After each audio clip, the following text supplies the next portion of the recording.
Do iPhone camera lenses actually improve the quality of your videos and look, or are they just a gimmick and a waste of money? Let's find out today. So this year I've been using a ton of gear from different brands and testing on the iPhone 15 Pro Max, and it's not all created equal. A lot of it's very useful, but it's not practical for everyone. Perhaps you want to get into the content creation space and all you have is an iPhone, and you're wondering if adding new gear to your iPhone, such as lenses or different rigs, is going to help improve the quality of your videos. I've come across a ton of different iPhone lenses by different manufacturers, but there's one that stuck out to me. It's Reflex. Now, I haven't tried them before, but they have an extensive line of premium lenses for the iPhone. They've got a telephoto 2X lens, they have a wide-angle 110-degree lens, a fisheye 220-degree lens, a macro 10X and a long-range 10X macro lenses, and an anamorphic 1.33 times lens. And I got a couple cases to actually mount the lenses on the iPhone. Plus I got a few filters, so we'll look at those too. Now I can see how someone would want to get gear like this because traditional DSLRs are pretty expensive, and these are a nice inexpensive way to get into the game and improve the quality on your iPhone. Because we all know that the iPhone has a high quality camera, especially when you use apps like the Blackmagic Camera app or Filmic Pro to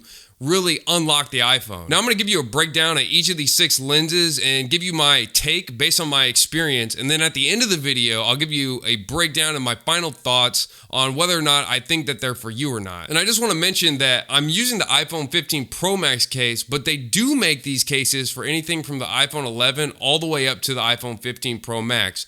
So these lenses and filters will work on your iPhone. The first lens I want to talk about is the anamorphic 1.33 times, and it manipulates the way that your iPhone creates the image to give you a widescreen cinematic look. This lens also has the feature that it creates these broad lens flares that you see when you shoot into the light. These are the type of lens flares that you'd see in your favorite J.J. Abrams film. You'll see that the iris is oval, which that's what I meant by manipulating the image. You need to use an app like the Blackmagic Camera app to de-squeeze the image to make it look watchable. That way you can shoot directly on your iPhone so that when you transfer it to your PC or MacBook that you can start editing right away without any post-processing. Now, if you don't do this, you're going to wonder why your image looks squeezed and messed up. It has a minimal focal distance, so you can't get too close to your object when you're using it. So if you're just getting started with this lens, yes, it makes your footage look amazing and cinematic, but there is a bit of a learning curve to it. You have to go into your settings and de-squeeze the footage. So it's not simply just a plug and play. Now, the image from the camera looks amazing and it's hard to be understated. And I think this lens is pretty awesome that you can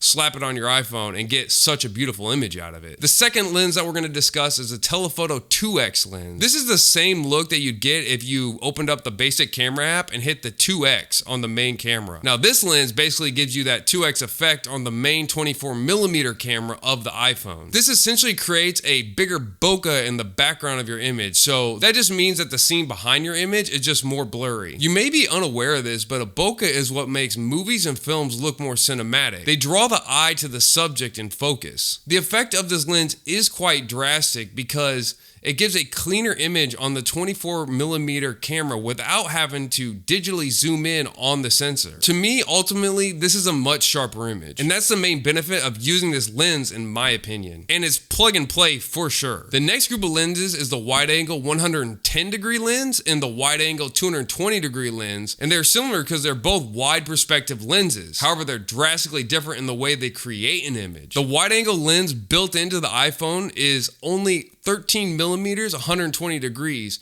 which is really only usable in great lighting conditions. And let's be honest, the low light performance on it is absolute trash. And again, these lenses are using the main camera, so you're getting the best performing camera on the iPhone. So with the wide angle 110-degree lens, you get a wider field of vision while maintaining integrity on the edges of your footage. See, you don't want wide flaring edges on your images unless you intentionally want that in the forms of a fisheye lens, and we'll discuss that in a minute. So you use this lens to create establishing shots for your footage, or if you're doing landscape photography. And because you're using the main camera, you're going to get better low light performance. Now the fisheye lens is extremely unique because you get a way distorted image on the edges like I was mentioning. This gives your image a more stylistic and edgy look, as you can see, versus the main regular camera. So if you're doing a stylistic music video or a documentary, this might be the perfect lens for you. So this lens lens doesn't use the in-body stabilization like it does with the normal wide-angle lens, so you might want to be aware that your footage might be shaky when you're using this type of lens. Now, this does not diminish the fact that this lens is awesome and is one of a kind for the iPhone.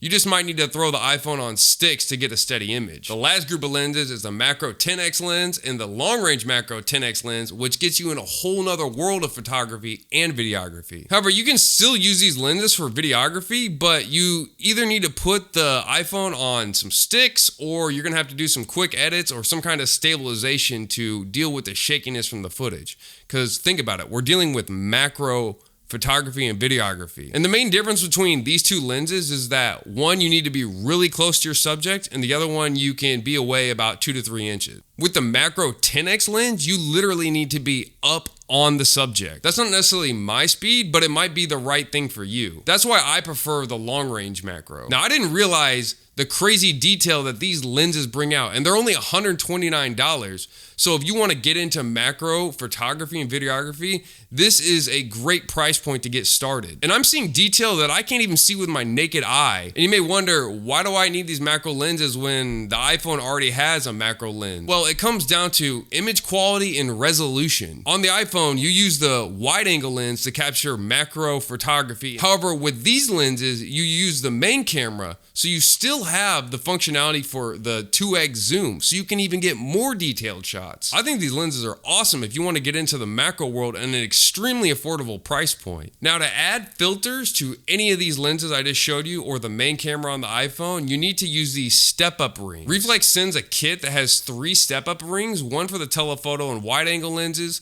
one for the anamorphic lens, and one for the main camera. The first filter that's super necessary is the 6:9 variable ND filter. It is quintessential for anyone shooting out in the sun that's using the sun as their primary lighting source. This filter has a slide on it that allows you to change from 6 to 9 stops depending on how much intensity you need. Now, 6 to 9 stops is a lot of strength, so you'll use it mainly in the strongest of sunlight. Now, the variable ND filter gives you control over your exposure, so the 6 to 9 stop slider is perfect for running gun shooting. Now, some filters give you a color shift, but Reflex says that this has no color shifting and true to life color accuracy. Now, the next filter is the Black Mist 1/8 filter, which is going to put a haze and slight glow on your image. And because it's a 1/8 filter, it's not too strong of an effect. And honestly, I prefer 1/8 filters when I'm using a Black Mist filter. I definitely recommend this lens if you want softer skin, you want a less digital or harsh look. And last but not least is a CPL filter. And this filter is used to reduce the amount of reflection that come from big shiny objects. Things like cars and buildings. It can also enhance colors, improve contrast,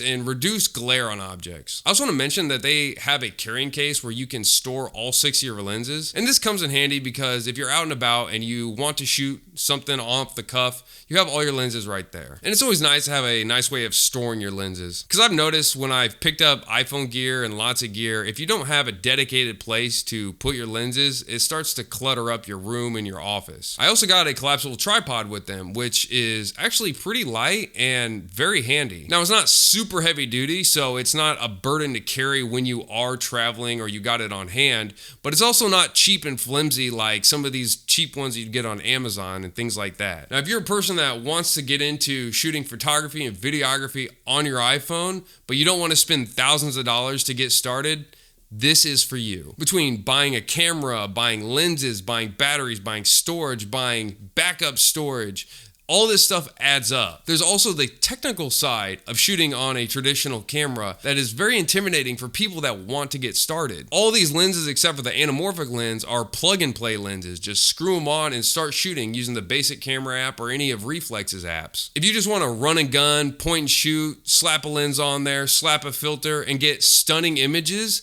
then this is the perfect kit for you. Now, if you like any of this gear, I've linked it in my description down below, or you can go to reflexstore.com. I also got a special code for 15% off. If you want to buy something, just use code MILES15 at checkout. Now, if you like the way I break down videos, like the video, let me know your thoughts down below. What do you think of this kit and this review?